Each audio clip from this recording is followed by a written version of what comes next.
everyone, it's Laurie from Cook Scrap Craft, and today's process video is another one for my circles series. And my technique that I'm going to be showing you here, as you can see, is using your circle punches. Now, maybe you don't have circle punches. You could also just maybe use a die cut machine or whether it's manual or electronic. You could also just trace different sized circle objects onto your photos and your papers to do this.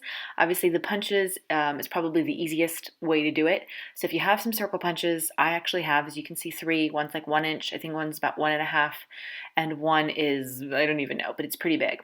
And I use the circle punches because sometimes it's just easier than my manual die cut machine, even though I do have different size circles that I can cut from that machine. And I even have a Creative Memories like specific circle like cutting blade system thing. I don't even know what it's specifically called, but that you can get a bunch of different sizes of circles as well.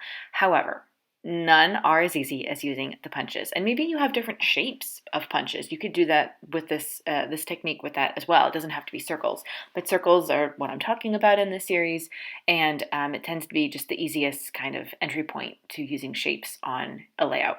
So for the background paper of this, I chose a polka dot layout, or polka dot paper. So we got circles going on there. That actually wasn't intentional. It was just a piece of pattern paper that I had pulled to kind of go with some of the other elements that are that are going to be on the page. And then I went, oh, that's actually really, really perfect to use for these. Like maybe my subconscious actually knew exactly what I needed. So some of those circles I punched on camera. A lot of the circles I had already punched. So here's my tip to you, something that I learned, I want to say it was from Laura Alberts, who is also a YouTuber on Scrapbook. She does a lot of really great things. I'm pretty sure I learned it from her, but it is whenever you have scrap pieces of paper, set aside some time, get in front of the TV and just punch circles and save them. And, make a little baggie of them. I use name tag clips on a shoe rack as my embellishment system. So I just had a bunch of circles already punched, and they were just kind of hanging out with all my other embellishments. And I pulled from them every so often. Whenever I need some extra circles, you can create your own embellishments that way, or you can do something like this, how I'm doing it. I'm incorporating all of these punched circles as well as a circular photo for this layout. So there are lots of different things that you can do with them. It's always good to have some of them on hand, and it's a great way to use up some of your stash. If you have a drawer of scrap paper, just go through it, sit in front of the TV while you watch, I don't know, the Oscars or something, and just punch circles. It's kind of therapeutic even in a way. So that's my tip. That's how I'm using the circles. You can see I used the big punch to punch out the photo, which was a 4x6. It's a photo of me holding up a piñata unicorn, which I still have, although all of the stuff inside is no longer in it.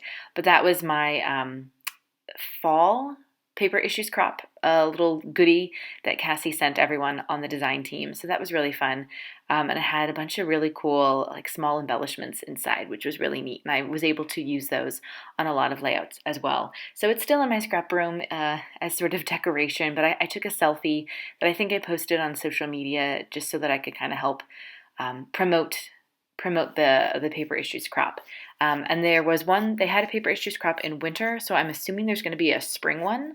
If you're not in the Paper Issues Friends and Fans Facebook group, I know that I'm no longer on the design team, but I still like to help kind of promote them a little bit because it's a really fun group, and the crops are always like really super fun. So I was adhering all the circles up at the top, and then I stopped because I felt like I needed a little bit of something extra with my photo. So I actually off camera used my Spellbinders Grand Caliber manual die cut machine to punch out a larger pattern paper circle to go behind that photo.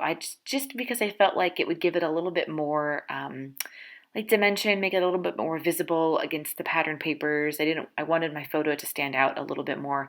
So giving it a circle border was the way to do that. And also up at the top, I took one of the circles that had some words on it, and I pumped that up on a foam square, just because I felt with the words, they said something like, today, something about like having fun. And I wanted that to kind of stand out a little bit, since this photo is about how much fun the scrapbook crop was. So then I'm just going to continue sticking down the rest of the circles on the bottom. You can see that I'm doing one of my very favorite techniques, which is to place everything down first and then very carefully stick the adhesive underneath. I find that that's a really good use of the square adhesives that I use. I know a lot of people use an ATG or some other form of tape runner, but I think it's hard to do something like that sort of adhesive technique with those other types of tapes. With the little squares, it's really easy to not move everything on your layout and just get those squares underneath there, and then you can always go back and add extra adhesive later if you want to. Some of the circles have been popped off the top and the bottom of the page, so I just cut them off, and I really like the way that looks. Kind of almost as if it's going off the page. I like that sort of design. And then I also added a piece of Vicki Boutin, or a strip of Vicki Boutin washi tape that says words like happy, smile, love, because again, I'm trying to go with the this was a really fun day theme. And then there's also, I got it from like a stationery kit. There's some, I think they were Heidi Swap stickers, and you're supposed to like use them to decorate a notebook or something, which I didn't do. I just saved them for scrapbooking. So one of them says, let's do that again. So I'm going to I have everything going sort of up and down, not really doing much on a diagonal yet, but I'm going to create a little bit of a word cluster down at the bottom left-hand corner, and then my title is going to be on the diagonal on the right-hand side. So what I want to, that Simple Stories I Am chipboard, that's going to start off the title. And I really, really like that. It's like huge. It's a great size. Doesn't really stick very well, which is why I had to add some extra craft glue to the back of it. What I wanted it to say was, I am scrap happy. And I was looking to see if I had a pre-cut word happy. Like I have some Cocoa Vanilla Studio words, I had some American Craft stickers, but none of them had the word happy in it. So I'm going to just create my own title myself using these Pink Fresh little green alpha stickers. And I ended up, because it rhymed, I ended up doing I am scrappy happy. So, I think that still fits too. And then I'm going to use the big American Crafts pink letters to do happy. So yeah, because it was a fun experience. This was actually the first paper issues crop where I was like participating as a part of the design team. I was one of the group leaders for it. So it was a fun experience. It really does take up a lot of time of your weekend if you are part of the design team. But it was really cool to like cheer on the team members and try to get everybody involved. So in that little corner down at the bottom, I just added two phrase stickers from Studio Tectorix summer collection from last year. I think one of them says good vibes and the other one says like yes to this or something. And then I had just that scrap piece of paper with the lines.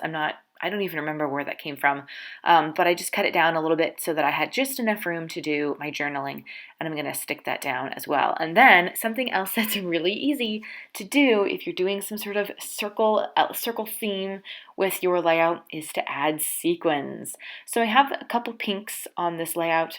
There I'm just looking at the date. I want to make sure I get the date right.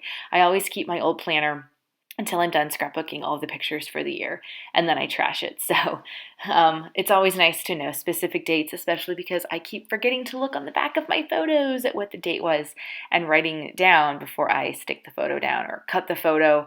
I've been having a lot of trouble cropping photos and then losing the numbers for the dates. I don't know. I need to get better about writing down the dates first, because not everything was put in my planner.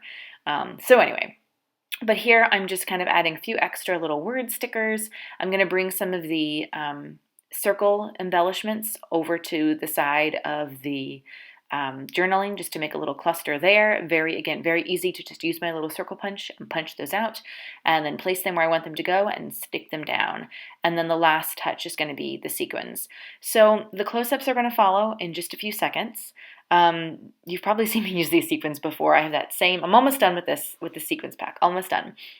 But I hope this was a little bit inspiring and it gave you an idea of a different way to use circles on your layout. Please let me know in the comments what other ways that you've used circles on a layout, and if there are any other scrapbook techniques that you would like some help with. I'm going to have another series coming up in just a few weeks, but I'm still working on circles for you guys. So 2 more of the circle videos are going to come up soon, and I encourage you to subscribe to the channel so you don't miss out on when those scrapbook videos hit. So here are the close-ups. Thank you so much for watching, and I will see you guys next time. Happy scrapping!